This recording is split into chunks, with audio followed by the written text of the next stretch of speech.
Ini ang Digicast Negros X, ang top 10 nga balita sa Negros Island region, ang amo ni dulong sa inyo. Kagaring atong top story subong nga adlaw, July 14, 2026.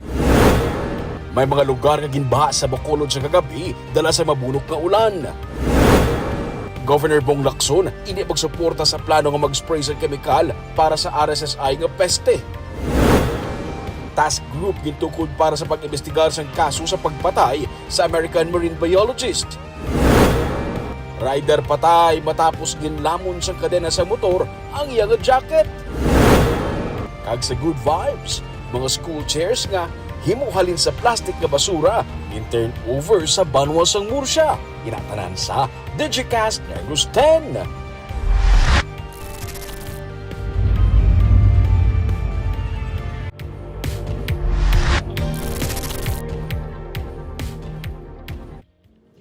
Sa number 10, Baguio Josie nangin isa na lang ka low pressure area samtang may LPA pagid nga ginamonitor sa gwa sang PAR. Isa na lang sa karon ka low pressure area ang Baguio nga Josie nga yara sa sulod sang Philippine Area of Responsibility.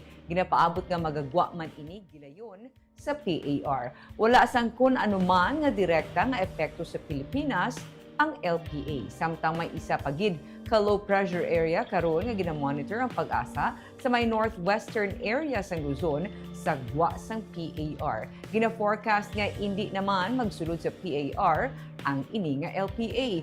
Wala man ini sang direkta nga epekto sa Pilipinas. Ang habagat ang nagaapekto na lamang sa karon sa area sang Luzon. Samtang ginapaabot ka mangin mainit ang lakat sang panahon sa Visayas kag Mindanao. Pero sa Visayas may tsansa sang mga pag-ulan kun hapon kag kun gabi.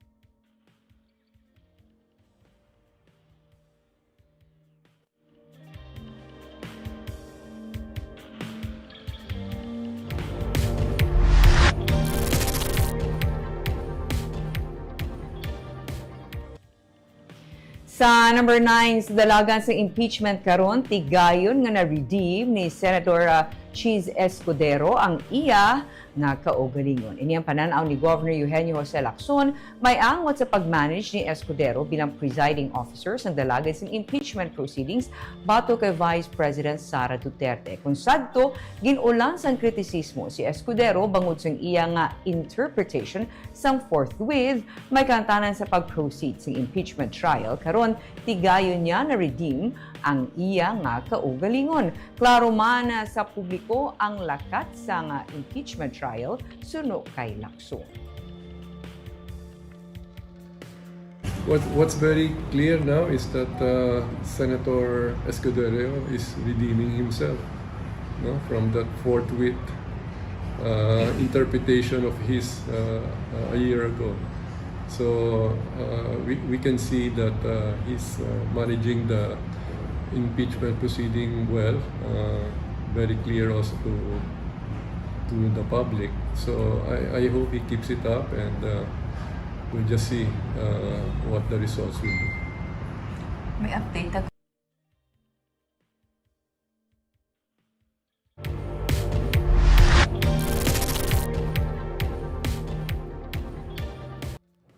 Sa number 8, empleyado sa City Legal Office ang Bacolod natala na nga papanaugan sang show cause order bangod sa pagwaslik poder. Isa pagid kakaangay nga insidente ginausisa na sang syudad.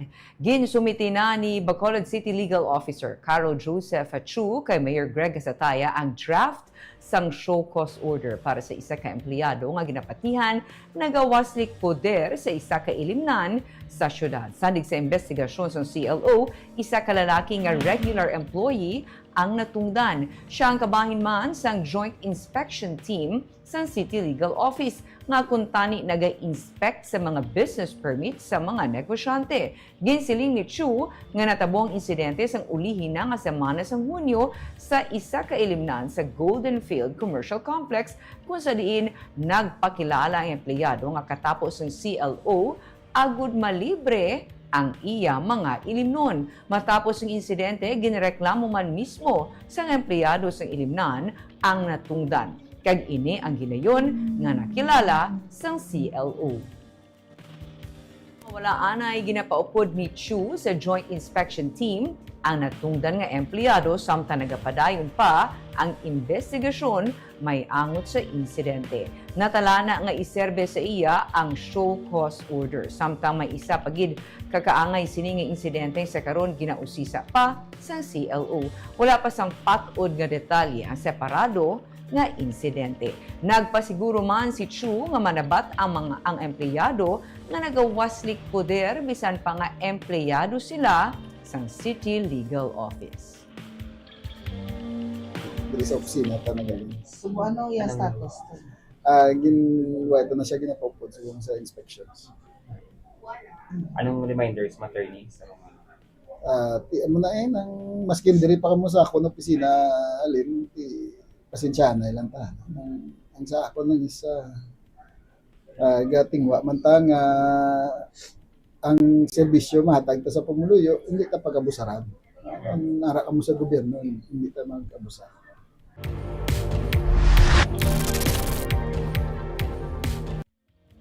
Sa number 7, rider patay matapos ginlamon sang kadena sang motor ang iya nga jacket. Naabtan sa mga rescuers ang lalaki nga nagahigda tupad sa iya motor sa Murcia Road sakop sa Purok Katilingban sa Barangay Mansilingan, Bacolod City, mga 5:04 sang kaagahon Martes, Hulyo 14.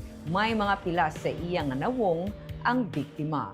Wala na sang signs of life ang biktima nga ginkilala kay alias Leo, taga Barangay Mansilingan sa Bacolod sang nag-abot ang mga rescuers. Base sa investigasyon sa Traffic Enforcement Unit, isa ka pula nga jacket ang nagburambod sa kadena sang rusi nga motor sang biktima nga posible amo ang gintunaan sang insidente. Gindala ang bangkay sang biktima sa punerarya samtang iya motor ang gin-turn over sa Traffic Enforcement Unit Office para sa safekeeping kag dugang nga investigasyon.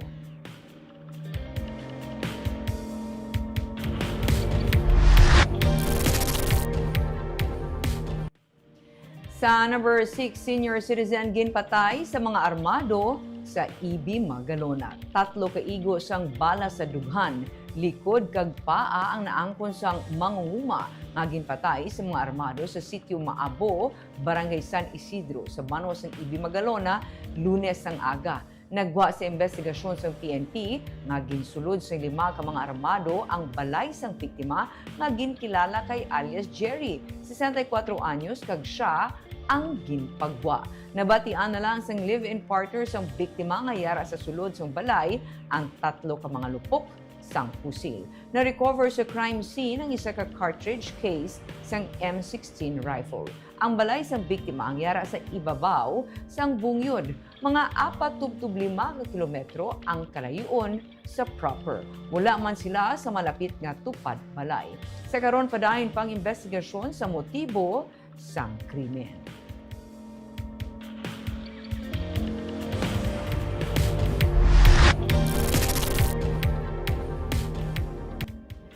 Sa number 5, task group gintukod para mag-investigate sa kaso sa pagpatay sa American Marine biologist. Gintiro kag napatay ng isa ka American national nga marine scientist sa Purok 3, Barangay Adjong sa Banwa sang Sibulan, Negros Oriental, sadtong Domingo sang gabi, Hulyo 12. 3 ka mga lalaki nga nakasuksok sang bonnet ang nagsulod sa balay sang 73 anyos nga biktima nga ginkilala kay Dr. Kent Edward Carpenter gikan sa Virginia, USA. Isa sa mga suspect nga may pusil ang nagtiro sa ulo sang biktima nga nagalantaw sang TV upod ang 34 anyos nga babayi. Nakaangko naman sa pilas ang Pinay matapos ginhigtan sa mga suspect niya kamot kag tiil sang cord. Agud matutukan ang investigasyon, nagtukod ang Police Regional Office Negros Island Region sa Special Investigation Task Group nga ginalakipan sa mga investigador kaga iban pa nga specialized units. Ginakasubo kag nagapanawagan sa hustisya ang Protect the Verde Island Passage sa kamatayon sang biktima nga isa ka marine biologist kag university professor. Ang Protect VIP isa ka network sing civil society kag faith-based groups nga nagaugyon agud pangapinan ang dunang manggad ilabi na ang pag-preserve sang Verde Island Passage, ang strait nga nagaseparar sa mga isla sang Luzon kag Mindoro. Sunod sa grupo, dakwang nangin papel ni Dr. Carpenter agud makilala ang Verde Island Passage bilang Center of Marine Shorefish Biodiversity kag agud pangapinan ang marine biodiversity sa Pilipinas humalin pa sa 1970s.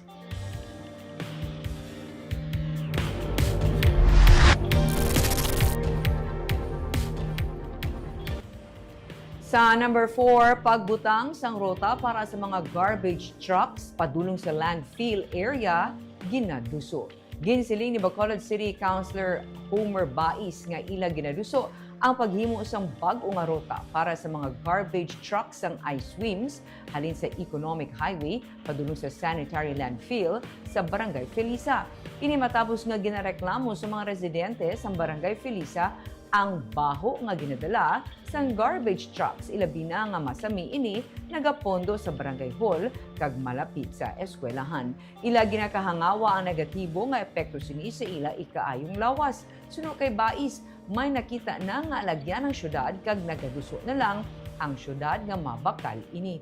Kunti gayo na nga mabakal sang syudad ang mga nakita nila nga mga kampo nga magaserbe nga alagyan dili na malabay ang mga garbage trucks kag hindi na maglabay sa proper sang Felisa.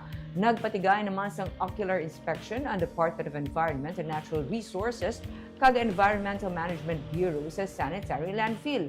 Agud ma-verify ang mga ginaalegar nga leakage sang cell number 4. Sa karon wala pa sa resulta nga nabato ng syudad, may angot sa amo nga inspection. Samtang apesar sang pag-withdraw sa Victoria City sa plano nila nga pag-ulas sa basura sa Bacolod, gindayon sa gihapon ni Councilor Al Espino ang public hearing may angot diri.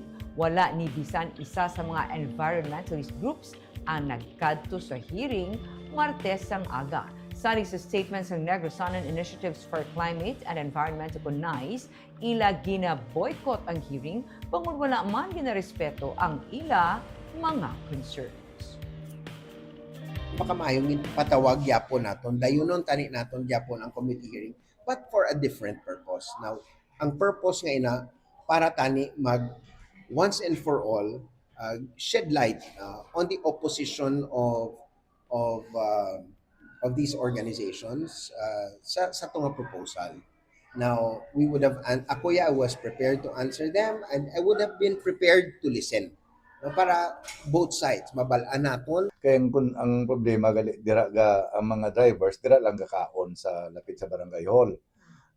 Kada lapit sa eskwelahan, gaalis ngaw ang truck. Sino ko dapat sa management, mapagwagid sa directive, na kung magkaon gid man ang truck ibilin gito nila sa dam site o sa layo nga lugar nga wala sang pumuluyo nga magsinghot sang baho kay kadua i-address gid sang I-Swim ara ni sa kontrata nga limpyuhan ay after dump sang basura limpyuhan gid may gamiton sila nga spray agud wala baho siling ko pag ginambalan ko sila pag ara na sa kontrata pag hindi niyo na matuman may ara corresponding penalty sanction.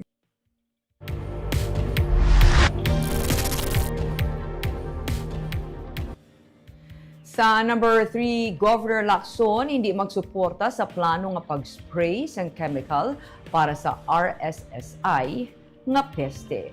Luyag sa Negros Occidental nga mag-go green sa away kontra sa RSSI. Hindi ini magsuporta sunod sa gobernador sa ginaduso nga aerial spraying sang chemical. Ginsili ni Governor Eugenio Jose Lacson nga ang suportahan lamang sa probinsya ang biological control para matapna ang pagpangatake sa red striped soft-scale insect sa mga katubuhan. Luyag nila nga suportahan ang fungal production nga isa sa pamaagi para matapna sa natural nga pamaagi ang RSSI. Suportahan nila mga laboratory nga kinahanglan para sa fungal production.